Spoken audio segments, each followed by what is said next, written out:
Welcome to This Explainer. Okay, today we're going to dive into something I find absolutely fascinating. We're going to take what might initially look like a bunch of dry, technical spatial guidelines and translate them into a vivid, human-centric blueprint. Specifically, we're zeroing in on accessible sinks and ablution areas for the elderly. If you've ever wondered how the literal, physical dimensions of our built environment directly impact human dignity and independence, well, you are in the exact right place. So let's kick things off with a pretty crucial question, one that really sets the stage for everything we're about to look at. How does a routine task like just washing your hands or performing your daily ablutions suddenly turn into a dangerous obstacle? It's something most of us take completely for granted, right? We just walk up to a basin, turn a knob, wash up, and we're done. But as our bodies change, the architecture around us often completely fails to change with us.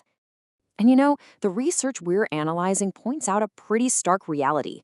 Due to the physical limitations of aging, we're talking about more fragile bones, restrictions in mobility, a natural loss of balance, and maybe even the need for a wheelchair, a standard, everyday sink can incredibly quickly become a frustrating and genuinely unsafe environment. The data actually shows that older adults suffer significantly more severe injuries from home accidents. The environment essentially stops being a passive background and becomes an active barrier. Here is how we're going to break it all down today. 1. Independence and safety for the elderly. 2. The ideal sink and knee clearance. 3. Secure support with grab bars. 4. Water control and ergonomic taps. 5.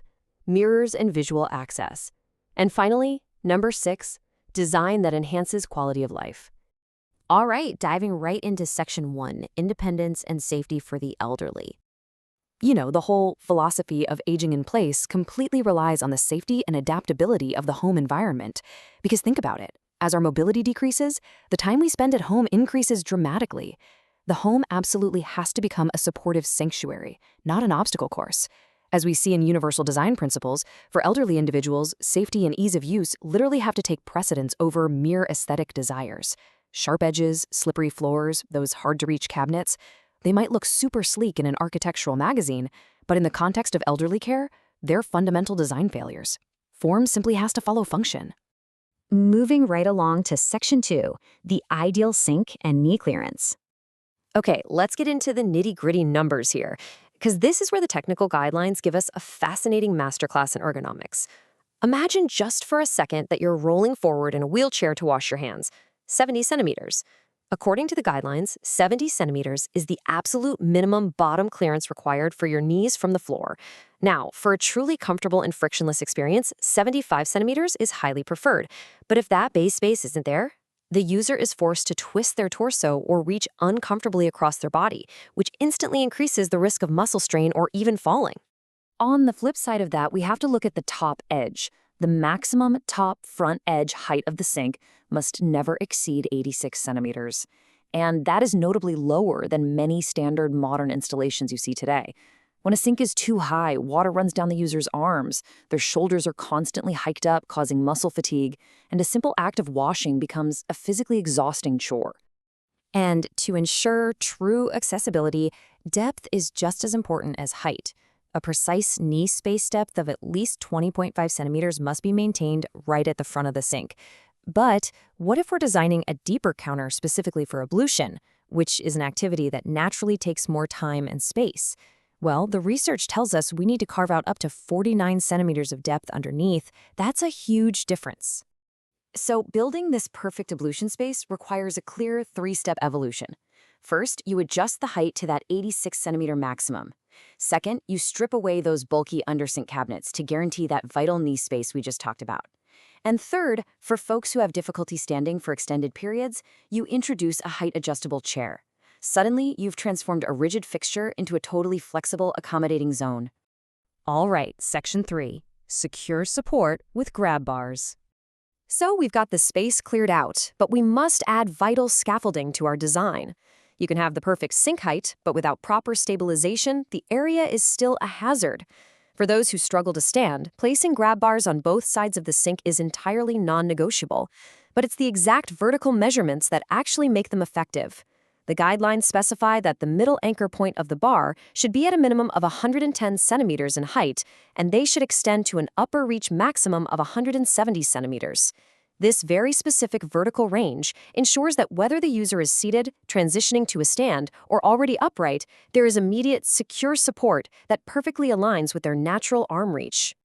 Let's move on to Section 4, Water Control and Ergonomic Taps. Now, moving up to the interface itself, we really have to consider fine motor skills. These often deteriorate with age or with conditions like arthritis. There is an urgent need to eliminate traditional turn knobs. Just think about it for a second. A round knob requires a strong grip, downward pressure, and a twisting wrist rotation, all at the exact same time. For someone with joint pain, that is agonizing. The blueprint calls for sensor-operated faucets or single, easy lever taps that demand absolutely zero grip strength. You can operate them with the side of a hand or even an elbow. It is such a tiny mechanical change, but it returns a massive amount of autonomy to the user. Which brings us to Section 5, Mirrors and Visual Access. You know, accessibility isn't just purely physical. It's sensory and psychological too. These precise measurements brilliantly illustrate the why behind the design. Soap dispensers need to be mounted between 80 and 110 centimeters high to prevent any excessive bending or stretching. But look at the mirror specifications. The bottom edge needs to be at a maximum of 90 centimeters, and the top has to reach at least 190 centimeters. And if the mirror is fixed, it should actually be tilted 10 to 15 degrees forward. Why? Well, this simple tilt gives a seated wheelchair user, or maybe someone with a stooped posture, a full field of vision without causing painful neck strain. It ensures they can actually look themselves in the eye, maintaining their dignity while getting ready for the day. And finally, Section 6, Design that enhances quality of life. So, what happens when we pull all these hyper-specific, isolated numbers together? We get a pretty empowering conclusion for daily life. We aren't just talking about bathroom hardware anymore. We are literally talking about psychology. When we map out these ergonomic variables, we uncover a profound truth. When you match spatial design directly to elderly anthropometrics, meaning their actual body measurements and physical capabilities, you don't just prevent accidents, you profoundly boost their self-reliance, you reduce their dependence on caregivers for the most intimate daily tasks. You are, quite literally, engineering dignity into the very walls of the home. As we wrap up this explainer, I really want to leave you with this final thought to kind of challenge how we view our built environments. We spend so much time and money designing homes for who we are today, right? We prioritize current trends and aesthetics. But ask yourself, are our homes actually built for the people we will become? By embracing these ergonomic blueprints, we can ensure that our living spaces remain a genuine source of comfort and independence, no matter our age.